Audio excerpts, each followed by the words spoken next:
So if you want to quit your job, here is my 5-step process on how to do that. It's a little bit of backstory on me. I used to work in the insurance industry. I knew, well, almost straight away that it just wasn't for me, and I wanted to do something for myself. My passion is photography and videography, and I knew that I needed to start a business in that. These are the tips that I took to start my own business. So take them with a pinch of salt, do your own research. Hopefully they help you, and if you have any questions, comment down below. But like I say, these are the tips that help me, not necessarily you. So take it with a pinch of salt. So tip number 1 is to create an emergency fund, a freedom fund, call it what you like, whatever gets you excited.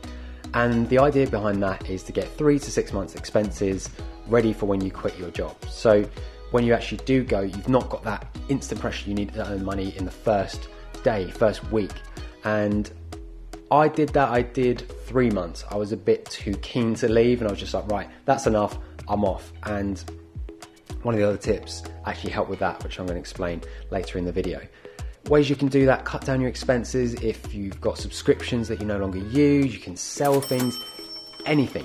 Get your bills down, and then get 3 to 6 months expenses to just give you that little bit of cushion, so that when you quit your job, like I say, you don't have to instantly earn that week, that month even.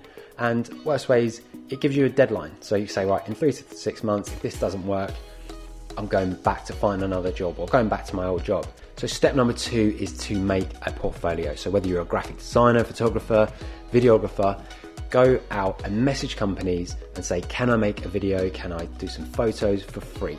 Don't charge anything. It's the easiest way to get your foot in the door and create that website, create that portfolio. One thing I will caveat that with is, don't expect to give something to someone for free and then there'll be a paying client further down the line. If they are, that's great. But in my experience, if you've given something to someone for free, it's highly unlikely they're going to want to then pay for the same thing, unless your work is that good. When I first started, my work was horrible. And so I just took it for what it was. I'm getting something, I'm getting my portfolio. They're getting something, they're getting some photos or videos for their business. So use it to build your portfolio, but don't expect anything from it. That is all you're literally going for. And you can do this while you're still working at your current job. I did it. I did evenings, I did weekends, I booked days off. I used pretty much all my holiday before I left just to get that portfolio. Step number 3 is to be relentless with contacting people. I was contacting 20 new people a day, which sounds like and was a definite ball ache. Trying to find new companies to message and say, look, this is what I do. It was just an introduction, really. It was just saying, this is what I do. Check out my portfolio. It wasn't pushy, it wasn't salesy, and you're going to have to send a lot of emails. You're going to have to, kiss a lot of frogs before you find the princess, basically. So, but that's one thing I did have that was going for me, which was I was just relentless. I just bang, bang, bang, bang, bang, bang. And I didn't care if I got rejected. I just kept contacting people. And so I would then do the work evenings and weekends, which would take over from those free shoots that I was doing. And I would be honest with them, I'm looking to quit my job. This is what I'm doing to try and get out of the job. And people like that, so they were more understanding. A lot of people connected with it because they were business owners previously themselves. And, they were good for you and provided recommendations and things like that. But basically what you're doing is you're taking that portfolio, you're trying to then bring that into paying clients, which will increase your freedom or emergency fund, which will help you quit your job sooner, and you'll have that kind of on-ramp so you can start charging people hopefully as soon as you quit your job. Step number 4 is optional, but it's what I did, and it's get a part-time job. I had a part-time job ready to go when I left my full-time job. Just massively takes the pressure off having to go for every single job and earning straight away. You're not going to eat into that emergency freedom fund straight away. So I would highly recommend it. It's not sexy to say it, but actually I really enjoy my part-time job. I still do it now. I don't actually financially have to do it, but I really enjoy it. I'm not going to say what it is because the social media policy is very strict with that company. I just do not want to go down that rabbit hole, but it does definitely take the pressure off. One thing I will say is it makes you slightly less hungry because you've got that safety blanket, and it's kind of like a connection to that, previous 9-to-5 life that you had.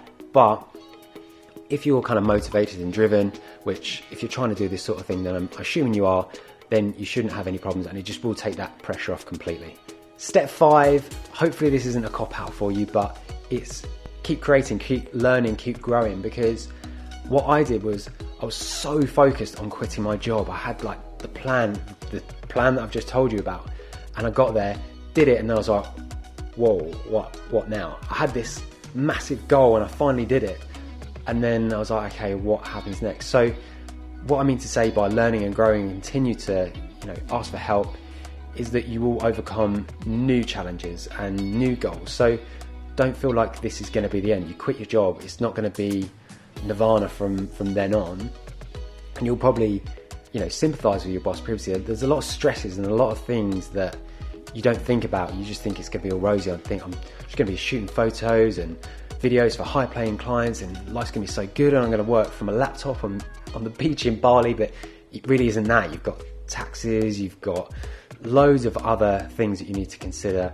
and maybe weren't originally part of your plan or your vision for how this was going to go. So continue to learn, continue to push yourself forward and have that same drive that you did to quit your job in the first place. So hopefully I've given you these steps to go out and quit your job. I really hope it works for you. Message me in the comments if you do at least take the first step in going down that. And to that point, just try step 1 and 2. Step 1, just build up an emergency fund. It's not going to do you any harm. You just have more money in your bank. Why not? And step 2, go out and shoot some free content. There's nothing to lose.